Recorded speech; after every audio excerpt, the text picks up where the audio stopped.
Welcome and thank you for standing by. I would like to let all participants know you'll be in a listen-only mode until the question and answer session of today's call. If you do have a question, you can press star and then 1. I will now turn the call over to Deborah Rivera, and the call is being recorded. Ma'am, you may begin. Great, thank you so much. So good afternoon, everyone, and welcome to our Census Academy webinar. The title for today's webinar is the 2017 Economic Census, a preview of what's new and what's coming soon. So I want to start first by thanking those of you that are on the line for your interest in this presentation and for taking the time to join us. I also want to thank our presenter, Andy Haight, who has graciously accepted the invitation to present for us today. So I'm going to go over a few housekeeping items before we get started. As the operator stated, we are actually going to hold off questions until the end of the presentation. At that time, we ask that you please be mindful of any personal information that you share when you are asking those questions, because we are recording this webinar with the purpose of posting it to the Census Academy site as a learning resource. And also, in the interest of time, we ask that you keep your questions to one question and then one follow-up, at which point you are welcome to queue up for questions if you still have any remaining. So with those housekeeping items out of the way, I'm going to introduce our speaker, who is Mr. Andy Haight. Mr. Andy Haight is an economist and serves as the Data Product and Data User Liaison in the Government and Trade Management Division at the U.S. Census Bureau. Andy, thank you very much. Thank you very much, Deb. So today's presentation, today's webinar, is going to focus on the information, the changes that data users are going to be seeing when they start releasing data from the 2017 Economic Census. The presentation today is going to cover 4 main topics. We're going to start off by talking about the types of geographic area changes that you're going to be seeing in our data products from the 2017 Economic Census. As many of you know, geographic area boundaries constantly change, and we represent those changes every 5 years in our economic census. So we're going to be talking about the changes that have occurred since the 2012 Economic Census up through 2017. Secondly, we're going to be talking about the changes that have occurred to the North American Industry Classification System, or NAICS.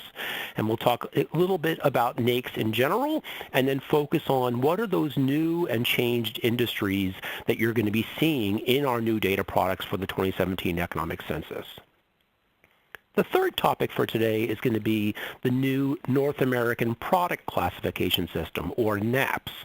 NAPCS replaces the old product lines tables and classification systems that we've used in the past, and it's a pretty substantial change, so we'll be spending a little bit of time sort of highlighting the major features of NAPCS and what you're going to be seeing in those products.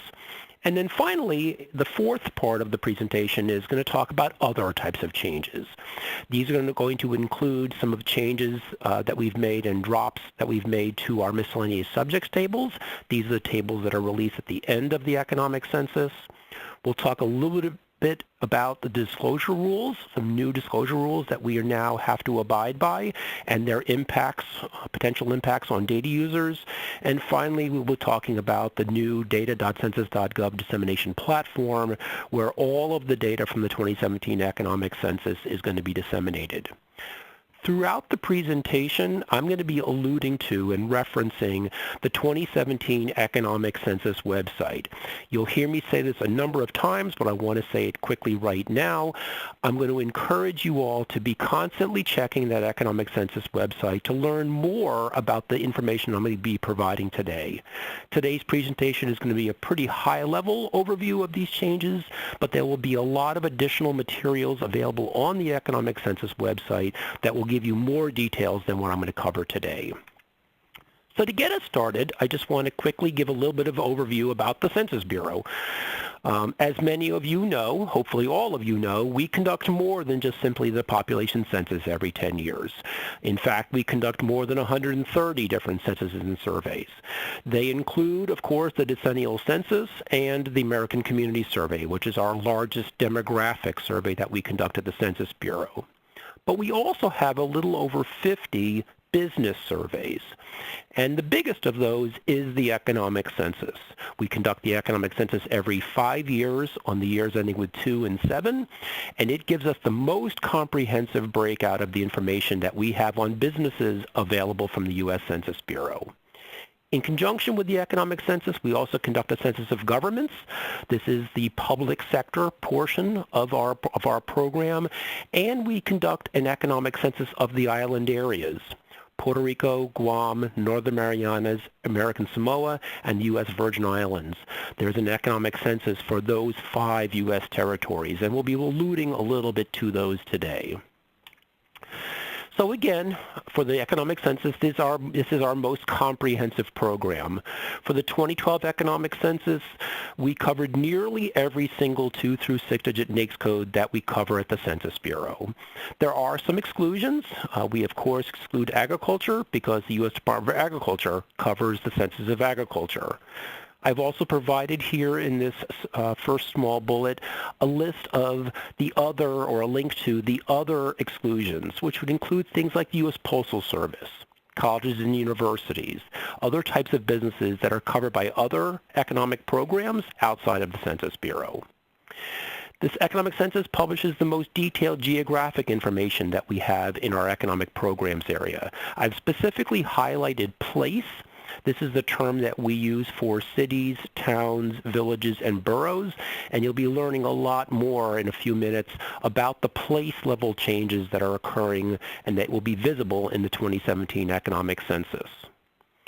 In addition to industry and geography, we also publish other dimensions as part of the Economic Census. This includes things like business size, legal form of organization, franchise status, and about 20 other dimensions. We publish over 200 unique data variables in the Economic Census. This includes core statistics like the number of businesses, employment, payroll, and sales, but also includes industry variables that are specific to certain sectors of the U.S. economy. So, for example, the manufacturing sector publishes detailed information on inventories and assets that is not available in some other sectors. The Economic Census is also somewhat unique at the Census Bureau in that we publish product lines data. Product lines is a way to look at the more detailed breakout of products sold or manufactured or services provided by businesses. So, for example, if you were interested in looking at the total revenue of grocery stores, you could see that data in our regular data products. But if you wanted to look at the individual types of products that grocery stores sell, baked goods, poultry, pharmaceutical products, etc. Those are our product lines data, and they are unique to the Economic Census. We'll be talking about those product lines data specifically when we get to the NAPCS portion. And finally, this is a very accurate survey. For the 2012 Economic Census, we ended up with an 82% response rate. We are hoping for that high or close to as high as that as we can for the 2017 Economic Census. Now, I already mentioned that we conduct an economic census of island areas. This is one of the programs that's related to the economic census, but we also have 2 others that I've annotated here at the bottom of the slide. The first of them is the survey of business owners. This is our program that publishes information on the race, ethnicity, gender, and veteran status of the business owner. There will be a survey like the survey of business owners published as part of the 2017 program year. It's actually a different survey name this time. And then finally, we conduct something called the Commodity Flow Survey. This is a program that we conduct for the Department of Transportation, Bureau of Transportation Statistics, and looks at the movement of commodities across the United States by mode and distance and other variables. The slide here shows the release schedule for our data products from the Economic Census. And as you can notice, the very first report that we're going to be releasing is something called the Economy-Wide Business Statistics for the U.S., or First Look. These data are scheduled for release in September of 2019, and then all of our other data products will continue all the way through the end of 2021. To look at a more detailed release schedule, I have included the link available to this site on our website, and it does include the release dates for the Economic Census of Island Areas. So let's talk about our first topic, geography. The chart on the right-hand side identifies the key and main geographic areas published by the U.S. Census Bureau, things like nation and state and counties, census tracts, block groups, etc. The ones that are surrounded by a red oval are the ones that are published by our economic programs. This particular program, as you can see, publishes a subset of all of the different data that is available from the economic census. So we don't publish data all the way down to the tract or block group or block levels because of the number of businesses that we publish in the economic census.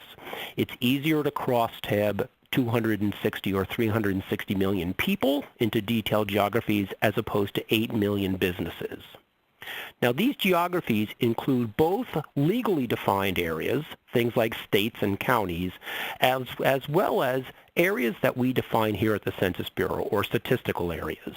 That includes things like that includes things like county subdivisions, or includes things like census-designated places under that place category. In the economic area, there are a couple of geographies that I've surrounded with this dotted red line that are unique to the economic area. On the demographic side, they publish something called zip code tabulation areas, or ZICTAs. These are Census Bureau defined geographies that follow tract boundaries and that mirror zip codes. In the economic programs area, we actually publish data on the good old-fashioned U.S. Postal Service zip codes. Zip codes and ZICTAs are similar. They are not always the same, and data users should know that when you're comparing zip code versus ZICTA level data, you should be aware of those potential differences. On the demographic side, they publish data on both incorporated and unincorporated places. We call those places economic places, and we do so because we use a threshold to determine what is a valid place for inclusion in the economic census.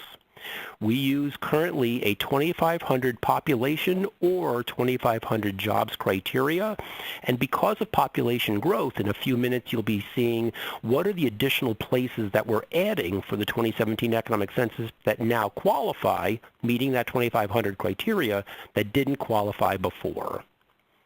Not on this chart are the CFS areas, Commodity Flow Survey areas. They're sort of like our core-based statistical areas or metros. They're really sort of a subset of these metropolitan areas. And finally, we publish data on consolidated cities. This is also, again, not on this chart, but consolidated cities are groups of places that follow legally defined boundaries. Most of our economic programs are baselined back to the latest economic census. So it's critical that we get every business classified into the right geographic area when we do our economic census, because all of the business data we publish for 2018, 19, 20, 21, and 22 will be baselined back to this 2017 economic census. And finally, the last note I have here is that we geocode every business based upon its physical address. We don't use the mailing address of that business. And when you think about rural America, very often the manufacturing plant might be located in a particular area, but they get their mail delivered in a completely different area. We want to geocode that business into the geography based upon where it is physically located, so we use the physical address of that business. So let's talk about those changes for 2017. When it comes to metropolitan areas, or those core-based statistical areas, there were 15 states that had metropolitan areas that had some type of change.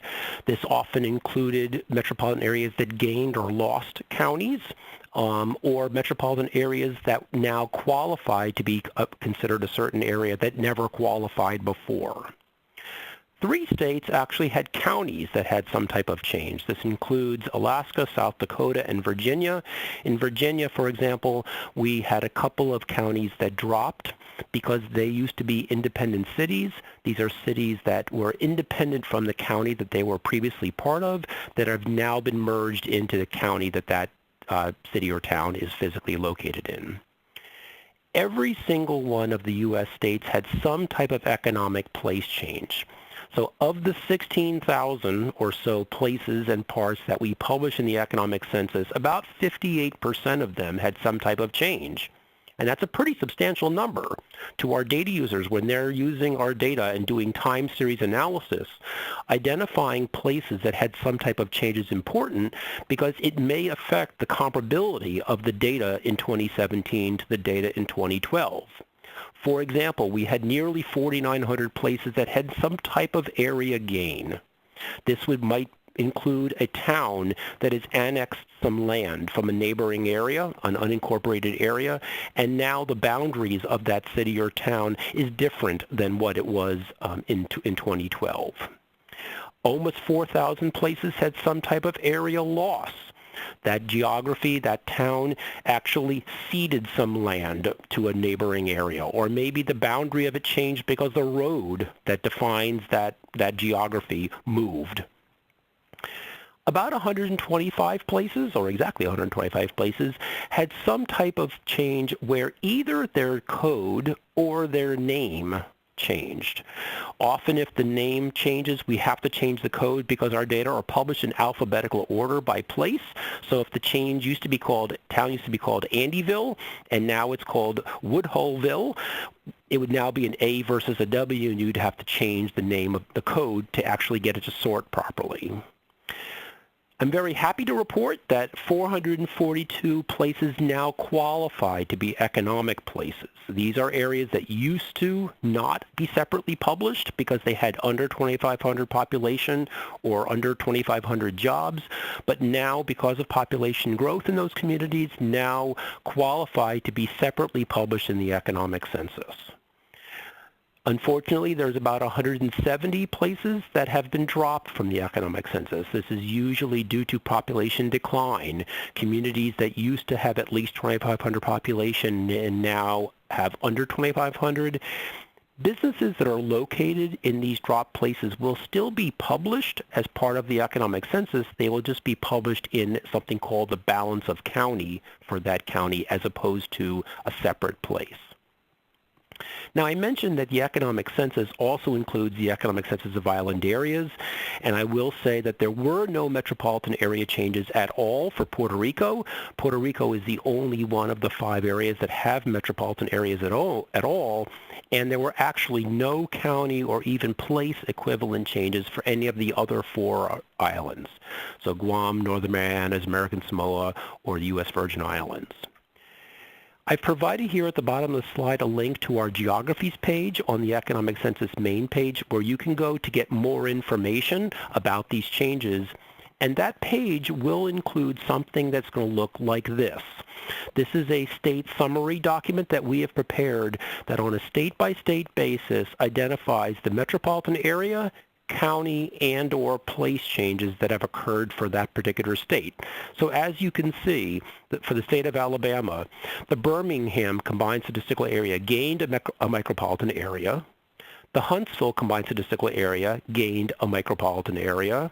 And there are 2 new areas, the Pensacola Ferry Pass Combined Statistical Area and the Eufaula Micropolitan Statistical Area. Those are 4 metropolitan areas that have had some type of change in Alabama. There were no county level changes, but you can see that of the 314 total places, 111 places in Alabama had either area gain, 65 had area loss, and 4 had a name change only. There were 15 new cities, towns, villages, and boroughs that now qualify to be economic places, and 2 towns in Alabama that have now dropped.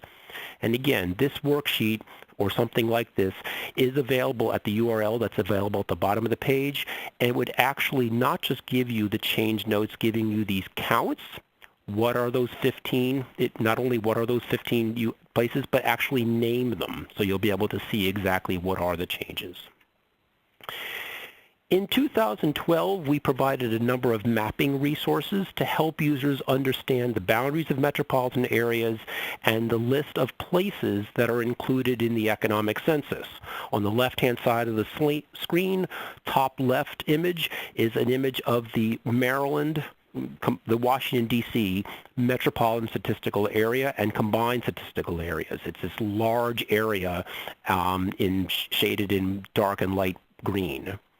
To the right bottom of there is a map of Anne Arundel County, Maryland, identifying all of the places that are recognized or that were recognized for the 2012 Economic Census.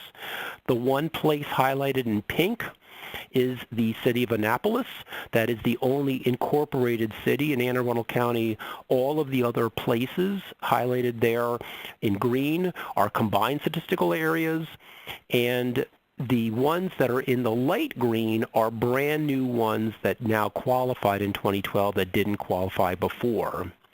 Now in 2012, these these map resources were static PDF reference maps. And I've provided a link in the bottom left-hand corner to those actual maps for people to look at for review purposes.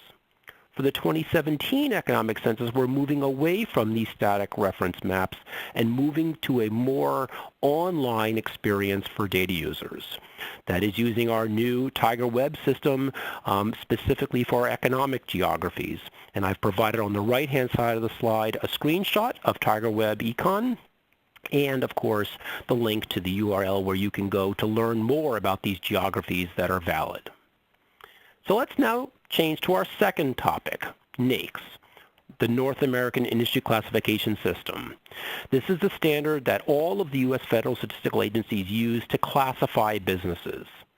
It was developed by the Office of Management and Budget in conjunction with Statistics Canada and Mexico's statistical agency, INEGI.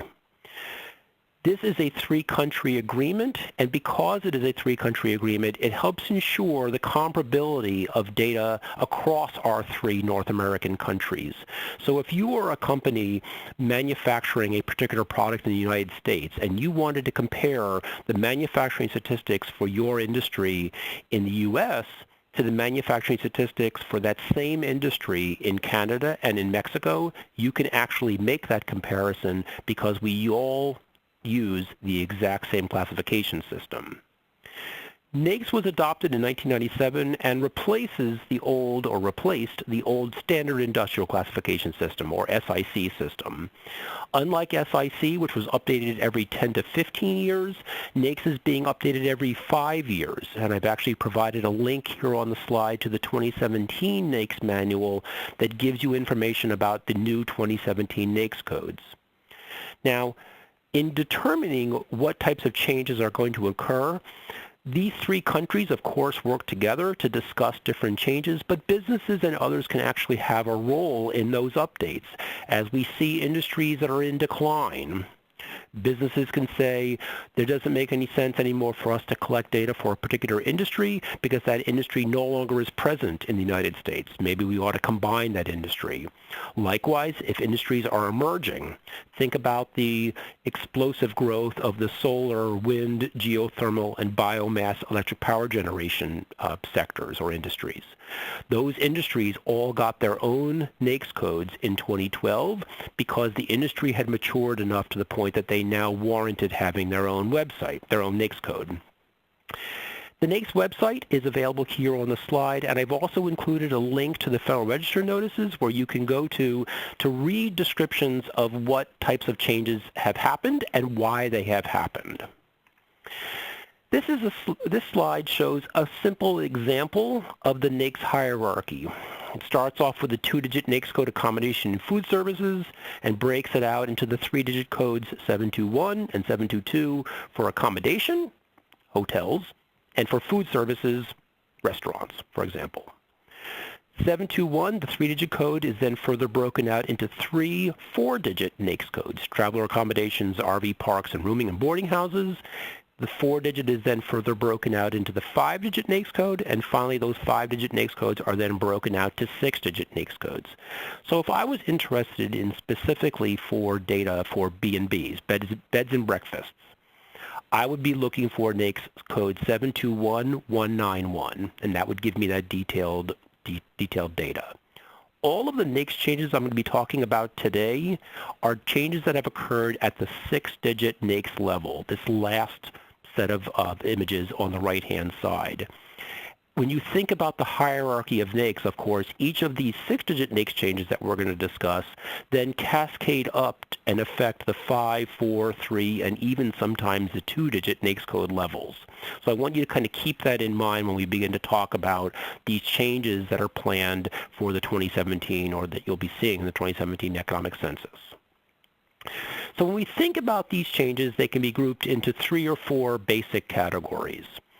There are some industries that have been recoded, where a single NAICS code in 2012 became a single NAICS code, just a different NAICS code, in 2017, these one-to-one recodes. There are many-to-one cases where 2 or more industries have now been combined to form a new single NAICS code. And then there are some many-to-many cases where pieces of one industry have been split and combined with pieces of another industry to form new industries. There are no one-to-many industry splitters this time. So for the 2017 Economic Census, you're not going to see any cases where a single NAICS code in 2012 became multiple NAICS codes in 2017.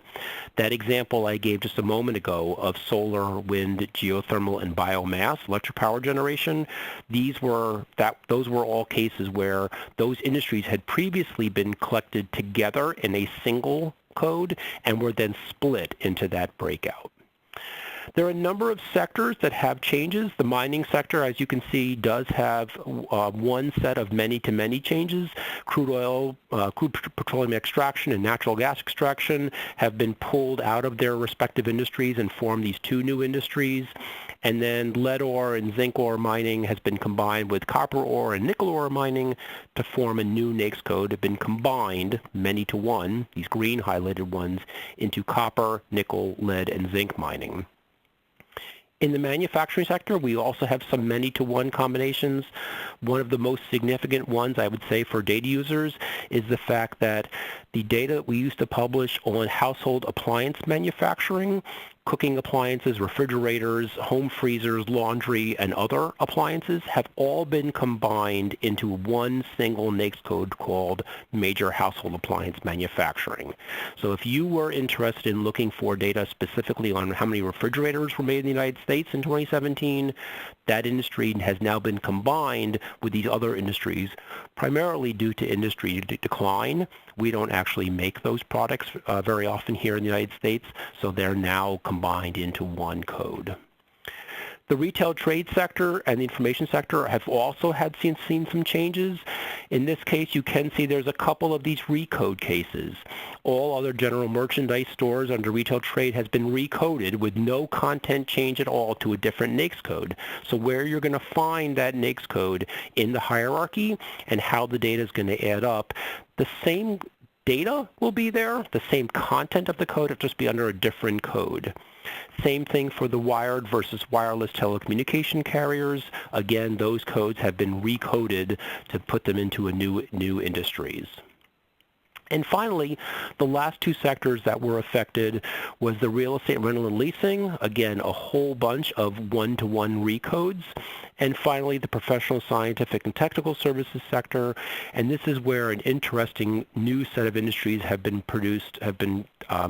identified for nanotechnology and biotechnology. So we now have this great breakout. Again, I would encourage people to check out the NAICS website for more information about these NAICS changes. So let's now talk about NAPCS, the North American Product Classification System. As I mentioned before, product lines data provides more detailed breakout of the different types of products and services provided by businesses. In the 2012 Economic Census, product lines data was published for nearly every sector of the U.S. economy, but how that data were published was quite different. For the manufacturing and mining sectors, we published data at the 6, 7, and 8, and 10-digit product code levels, and we separated the products data from the industry data. The only exception to that was we had something called the Industry Product Analysis Tables that pulled together industries and products. In the construction sector, we published data on product lines in something called our kind of business and type of construction tables. And other sectors then publish their own types of breakouts of product line data being shown at the broad level as well as at the detailed lines level. All of this is now changing under the new NAPCS classification system. So for example, this is a screenshot of what one of our product line tables looked like for the manufacturing sector for men's and boys cut and sew apparel manufacturing. So you could see we started off with a 6-digit code, then showed some 7-digit details, and then 8 and 10-digit product codes, and you can clearly see this breakout of detailed products data, how many tailored suits, what the value of tailored suits made in the United States from purchased fabrics was. You can see that's $172 million worth of men's and boys tailored suits. So we had this type of data for the manufacturing sector. For the wholesale and retail trade sector, the tables looked similar but a little different. Top left-hand corner was our data for wholesale trade. This is specifically for apparel, piece goods, and notions merchant wholesalers. Again, you can sort of see a breakout of men's and boys clothing looking a little bit different than the way that manufacturing table would. And finally, on the bottom, we have data for clothing stores and the types of men's and boys clothing that was published as part of our clothing data. So as you can see, the data for each of these sectors was published quite different, and in many cases users had challenges when you're trying to compare data for clothing manufacturing to clothing wholesaling to clothing retailing. That comparability, that ability to pull data across different industries is sort of a key component, a key factor, a key guiding principle of the new NAPCS classification system. So this is a look at a preview of what the corresponding 2017 Economic Census NAPCS examples would be for those wholesale and retail breakouts. You'll see the tables now look very similar in terms of their columnar structure. The coding system itself, the NAPCS codes themselves, are in a more organized sort of fashion, and it allows users to more easily combine data across those different industries. To learn more about NAPCS, I would definitely encourage you all to check out the NAPCS website and the concordance tables that are available to learn more. And again, I've provided that link in the bottom left-hand corner of the slide. The last set of changes I want to talk about are some other changes, and these can be grouped into a couple of broad categories. First, let's talk about structural product changes. As many of you know, our very first release as part of the Economic Census has always historically been something called the Advanced Report. The Advanced Report gave users a very high-level look at the data from the Economic Census. 2-digit NAICS codes only at the national level only. For the 2017 Economic Census, we are still going to be publishing national level data in our first look report, but now this report will actually have 2 through selected lower level details. So you will be able to get down to even 6-digit NAICS level details in the very first release that we are going to be releasing in September of this year. The data that is published in the first look will be superseded by the national level data that we're going to be publishing as part of our geographic area statistics reports, but users will get a quick look, a first look pretty early in the flow of the national level data. The second structural change I want to talk about has to do with the establishment and firm size releases. Historically, these releases were published on an individual sector-by-sector basis. So for example, if I was a community planner and I wanted to find some information about small businesses across 5 different sectors in my local economy, I wanted to look at small retail businesses and small wholesale businesses and small educational services businesses, etc. I would have to go into separate data sets for each of those individual sectors and pull together the establishment and firm size data that's available for each of those sectors to look at the complete picture of small businesses in my communities. For 2017, we finally have addressed that. These establishment and firm size reports are all now being consolidated into 7 large consolidated tables. So you will no longer have to go to separate data tables by sector the way you had to in the 2012 Economic Census. In addition, we've standardized the size categories that are appearing in those establishment and firm size reports.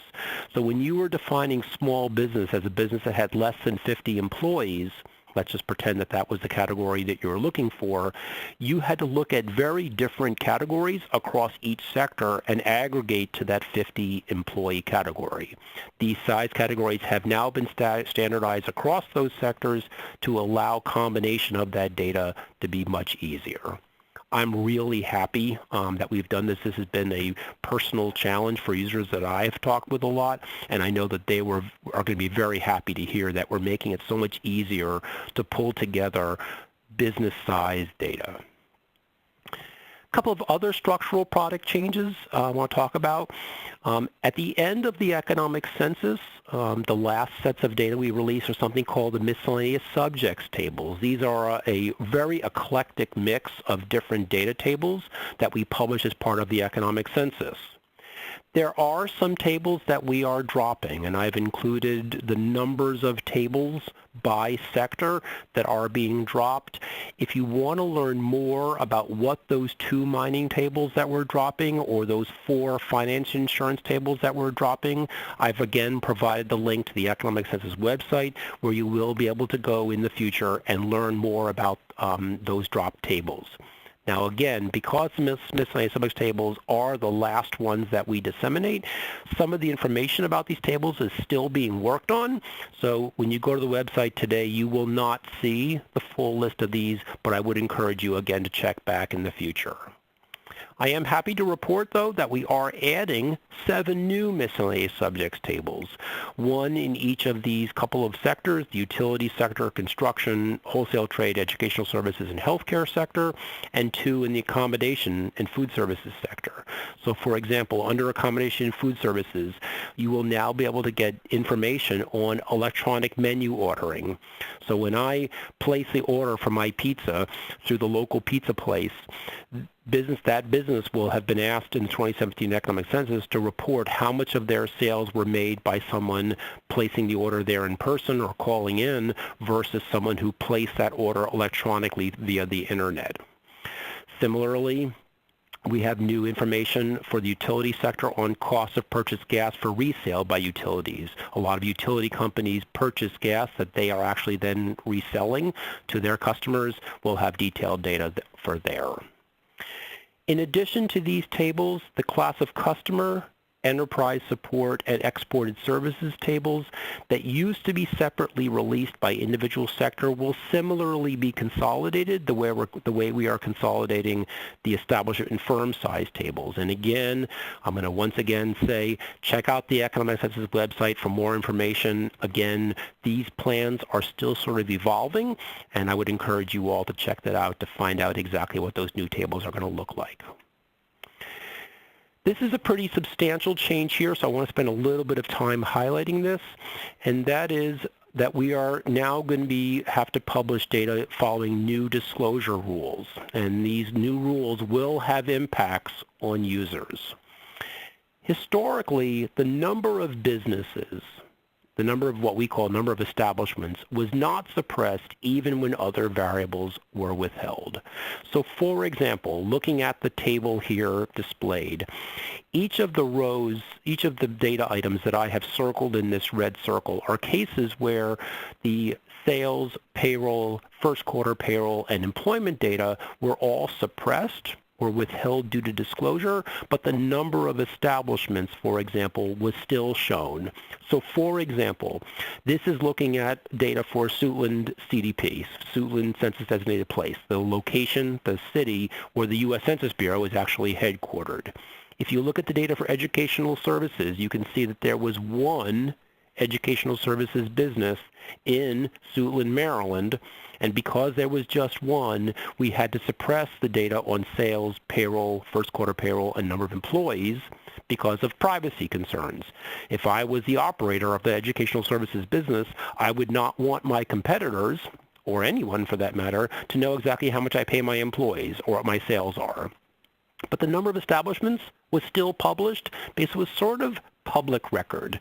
You could drive around Suitland and see that 1 educational services business. For the 2017 economic census, the new IRS privacy rules are going to require us to start to suppress those establishment counts when they're either less than 3 or when other variables are suppressed. So in my table example I have here, every one of these cells that are currently surrounded by a red circle, every one of those would actually be suppressed. This is a fairly substantial change. Again, it's because of this new IRS privacy rule that we are now having to implement, and I do want to make sure that users are aware of this change because it will impact the usability, if you will, of the data. We will still, the plan at least, is to still keep publishing these rows of data. It just will mean that that cell will then be suppressed, will be D'd. So you would see the same D in the column for the number of establishments as you're seeing in the other columns. I am happy to say that in cases where there are 0 of a particular type of business in an area, those 0 rows will not appear. So when you see a row of data that is suppressed, you will at least know that it is not equal to 0, but you won't know what the actual number is. Along with these changes, we are also going to be providing some additional information that provides information on the measures of reliability of our data. Historically, we've not shown margins of error and other measures of reliability in our data products, but for this census, we will start to include those types of things. Let's now talk about some other changes. Historically, the geographic area levels that we published in the economic census varied by sector. So looking at the table on the right-hand side, you could see that the mining sector only published data at the national and state level, whereas the retail trade sector published data at the national, metro, county, place, and even zip code levels. For the 2017 economic census, we are not going to be publishing place-level data anymore, city, town, village, borough level data for the manufacturing sector. So users will not be able to find out how many manufacturers there are in Suitland, Maryland, for example, that particular town. We also may be reducing the published levels for some other sectors based on things like response rates, data quality, suppression rules, and other factors. And again, I'm going to echo this again, I'm encouraging you all to check out the Economic Census website for more information as these sort of details flesh out. In terms of changes to the economic census of island areas, the way these releases are being published will mirror the way the U.S. level tables are published as much as possible. So for example, all of the geographic area data for all 5 islands will be published in 2 new consolidated tables. There will be 4 new consolidated establishment and firm size tables published as part of the Census of Island Areas. So again, making it easier for users of that data to be able to get to the details. The last change I'm going to talk about is that we will be disseminating data in the 2017 economic census on the new data.census.gov platform. Historically, we have always published our economic census data on American FactFinder. That started in 1997, and we've been now publishing for a number of years on American FactFinder. The historical economic census will continue to be accessible on American FactFinder until it is eventually migrated over to the new data.census.gov platform, but for the 2017 economic census, those data will only be disseminated on data.census.gov. And I am very much encouraging all of you and all of the people that you work with to familiarize yourselves with the new data.census.gov platform and its capabilities, because you will have to learn how to use this tool to access the new 2017 economic census data. So essentially, that is all the changes that we have planned for the 2017 economic census. To kind of summarize, again, we have geographic area changes. Geography changes are really important to users because they impact time series comparability. You would not want to compare the data for the 2012 economic census to the data for 2017 economic census for a particular city if the boundaries of that city or town changed. Or perhaps you might say, in looking at the change, you may say, you know what, that annexation does not impact the geography in a way that's important to me, so I will say it is comparable. We provide those detailed information. Again, we've added a number of newly qualifying places, so for some of you who are interested in data that we've never had before, we will still have some data. Just like with geography, those NAICS changes also impact comparability. So we want you to use those tables to understand whether or not the data are comparable over time. You notice that there were some industries that were simply a recode. The industry content is exactly the same, but the code that it is being published in 2017 is a different code than what it was published in 2012. For those codes, we want people to still use the historical data, just realize that it's going to have to be recoded to the new code. And again, we have this new data on the nanobiotechnology industry that will now finally have its own recognition in the Economic Census. Again, NAPCS changes make it easier to combine and compare products across industries and sectors. And again, we have a bunch of other changes, including some dropped and changed miscellaneous subjects tables, these new disclosure rules, and the new data.census.gov platform. So with that, I am actually done now. Operator, if you could go ahead and queue up folks to see if anybody has any questions. And while we are waiting for folks to ask their questions, my colleague Deb will actually raise some other things with you. So thank you so much. Thank you. We will now begin the question and answer session. If you'd like to ask a question, please press *1 and record your name clearly. One moment, please, while we wait for the first question. Great. Thank you so much, Andy, for the wonderful presentation. We really appreciate it. So while we are waiting for folks to queue up for questions, I'm going to take this time to talk a little bit about the Census Academy.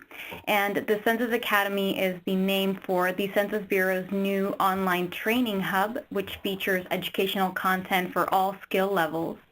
The Census Academy was created with a high focus on creating digital content. So you can actually learn how to access Census Bureau data through a variety of resources, such as the courses that allow users to learn at their own pace.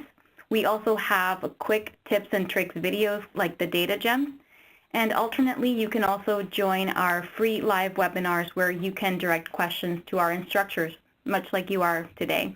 So if you would like to check it out, I encourage you all to visit census.gov/academy and also to join the community so you can stay in touch with us and see what's new with our new training hub.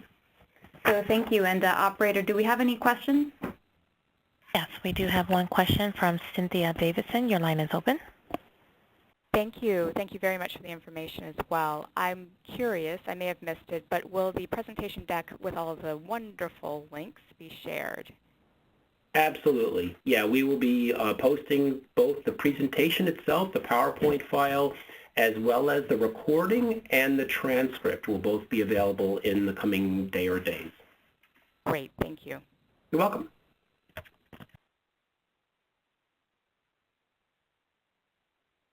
As a reminder, if you'd like to ask a question, please press star followed by number 1.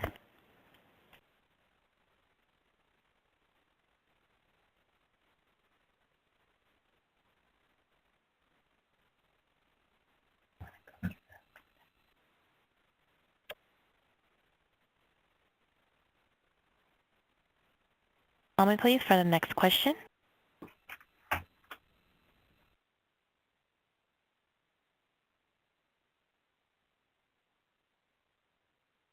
We do have a question on the line. Your name was not recorded. Your line is open.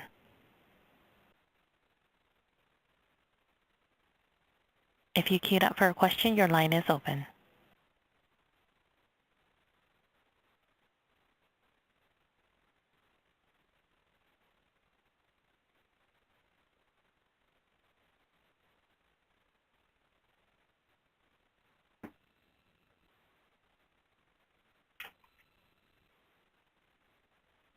Please press star 6 to unmute your line. Your line is open if you did queue up for a question. Okay, can you hear me now? Yes. Yes. Okay, great. On the, this is Lisa Montiel, I'm sorry. The one educational services table that is added, it said modes of instruction. Could you tell us what that means? So actually, that's a great question, and to be quite honest, I don't have the details for you. Some of these miscellaneous subject tables are still being sort of developed as we're speaking. I'm assuming that the way that table is going to be included is going to talk about in-person versus webinar versus other types of modes of doing education. But that's a great question. Again, I would encourage you to check out our website when those table shells are published so you can actually see what the new published table will look like. Yeah, great question. Okay, thank you. You're welcome.